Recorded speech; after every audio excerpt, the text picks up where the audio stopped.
1 Maccabees chapter 11. Alliance of Ptolemy and Demetrius.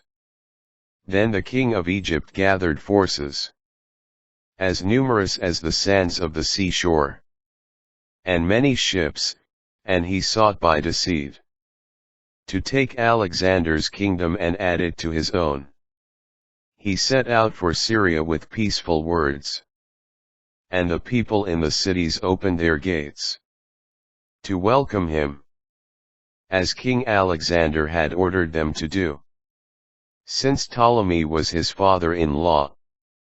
But when Ptolemy entered the cities, he stationed a garrison of troops in each one. As they neared Azotus, they showed him the temple of Dagon destroyed by fire, Azotus and its suburbs demolished, corpses lying about, and the charred bodies of those burned in the war, for they had heaped them up along his route. They told the king what Jonathan had done, in order to denigrate him, but the king said nothing. Jonathan met the king with pomp at Joppa, and they greeted each other and spent the night there. Jonathan accompanied the king as far as the river called Eleutheris, and then returned to Jerusalem. And so King Ptolemy took possession of the cities along the sea coast as far as Seleucia by the sea, plotting evil schemes against Alexander all the while. He sent ambassadors to King Demetrius, saying, "Come, let us make a covenant with each other. I will give you my daughter whom Alexander has married, and you shall reign over your father's kingdom. I regret that I gave him my daughter, for he has sought to kill me." He was criticizing Alexander, however, because he coveted his kingdom. After taking his daughter away, Ptolemy gave her to Demetrius and broke with Alexander. The enmity between them was now evident. Then Ptolemy entered Antioch, and assumed the crown of Asia.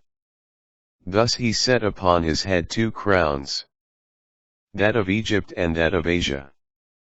Now King Alexander was in Cilicia at that time, because the people of that region had revolted. When Alexander heard the news, he came against Ptolemy in battle. Ptolemy marched out and met him with a strong force and routed him. When Alexander fled to Arabia to seek protection, King Ptolemy was triumphant. Zabdiel the Arabian cut off Alexander's head, and sent it to Ptolemy. But 3 days later King Ptolemy himself died, and his troops in the strongholds were killed by the inhabitants of the strongholds. Thus Demetrius became king. In the 167th year. Alliance of Jonathan and Demetrius. In those days Jonathan gathered together the people of Judea to attack the citadel in Jerusalem, and they set up many siege engines against it. But some transgressors of the law, enemies of their own nation, went to the king and informed him that Jonathan was besieging the citadel. When Demetrius heard this, he was enraged, and as soon as he heard it, he set out and came to Ptolemy.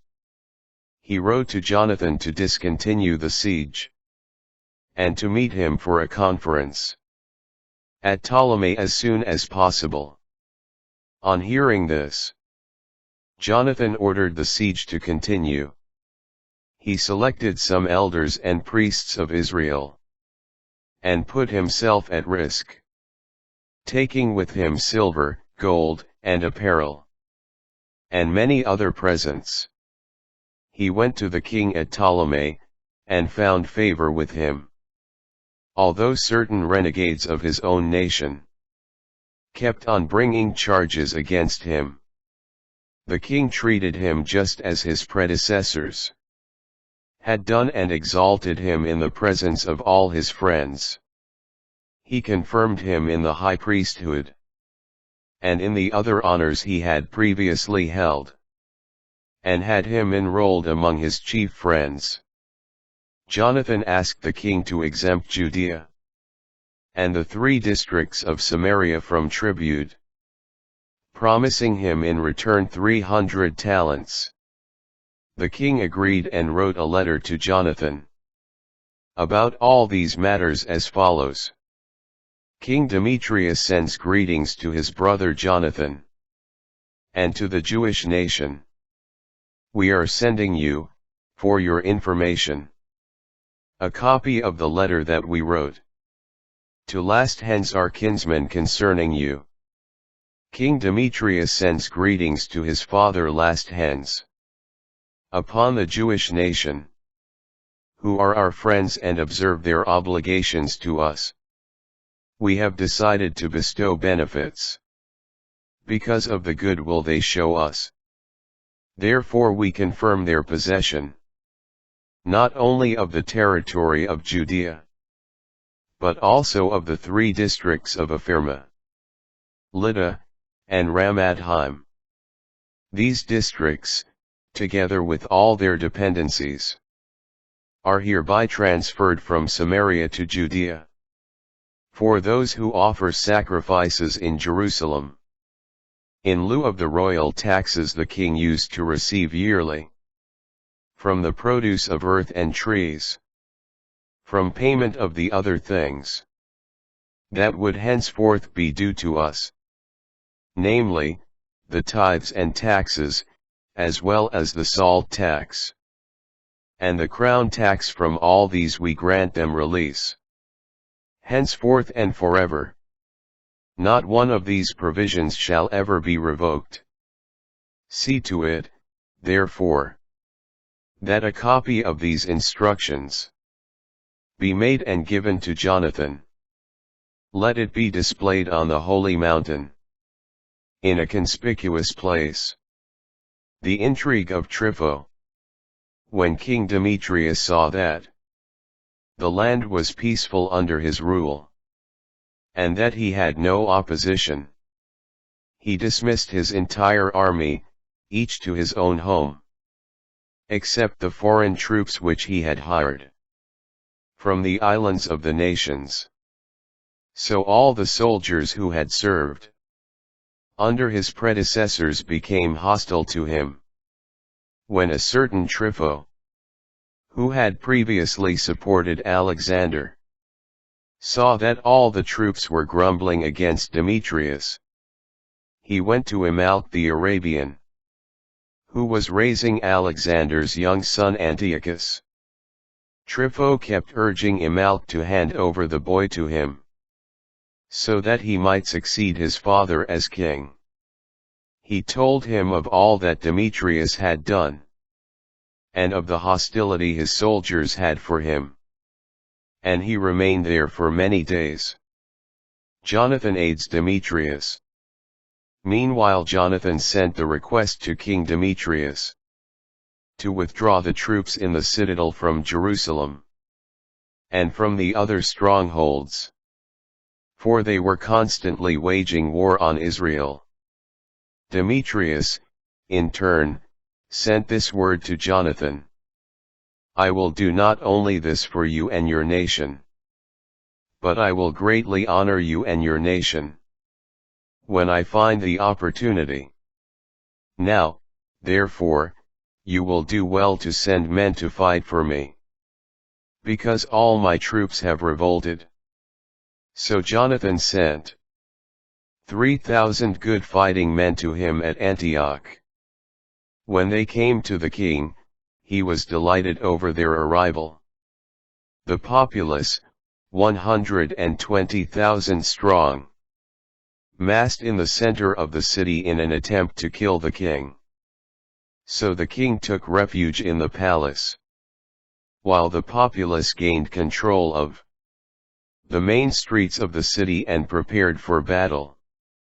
Then the king called the Jewish force to his aid.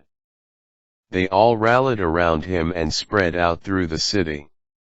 On that day they killed about 100,000 in the city. At the same time, they set the city on fire and took much spoil. Thus they saved the king. When the populace saw that the Jewish force controlled the city, they lost courage and cried out to the king in supplication, "Extend the hand of friendship to us, and make the Jews stop attacking us and the city." So they threw down their weapons and made peace. The Jews thus gained honor in the eyes of the king and all his subjects, and they became renowned throughout his kingdom. Finally they returned to Jerusalem with much plunder. But when King Demetrius was sure of his royal throne, and the land was peaceful under his rule, he broke all his promises and became estranged from Jonathan. Instead of repaying Jonathan for all the favors he had received from him, he caused him much distress. Alliance of Jonathan and Antiochus. After this, Trypho returned and brought with him the young boy Antiochus, who became king and put on the diadem. All the soldiers whom Demetrius had discharged rallied around Antiochus and fought against Demetrius, who was routed and fled. Trypho captured the elephants and occupied Antioch. Then young Antiochus wrote to Jonathan, "I confirm you in the high priesthood, and appoint you ruler over the 4 districts, and to be one of the king's friends." He also sent him gold dishes and a table service, gave him the right to drink from gold cups, to dress in royal purple, and to wear a gold buckle. Likewise, he made Jonathan's brother Simon governor of the region from the ladder of Tyre to the borders of Egypt. Campaigns of Jonathan and Simon.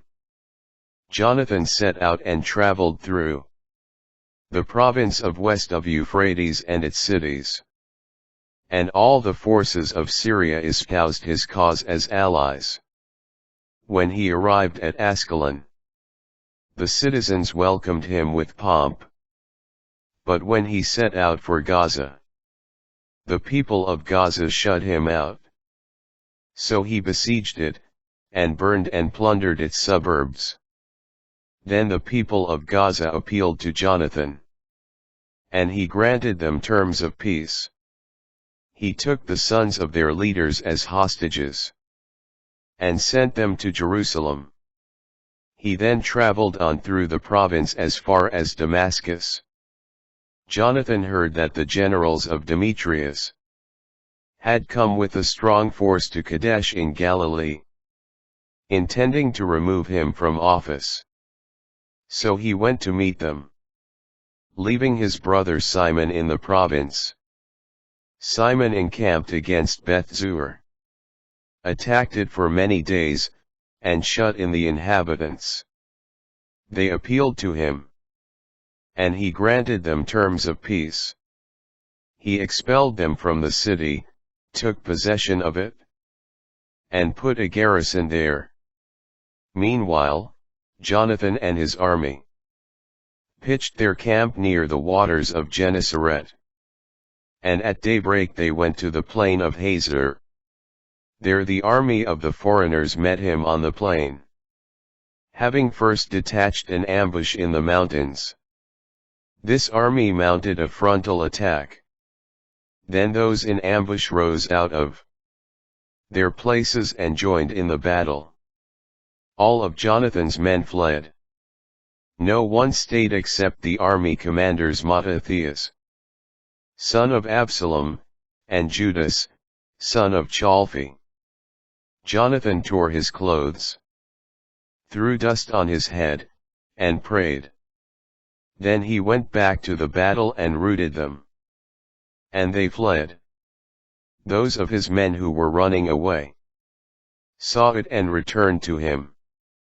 and with him they pursued the enemy as far as their camp in Kadesh. And there they encamped. About 3,000 of the foreign troops fell on that day. Then Jonathan returned to Jerusalem.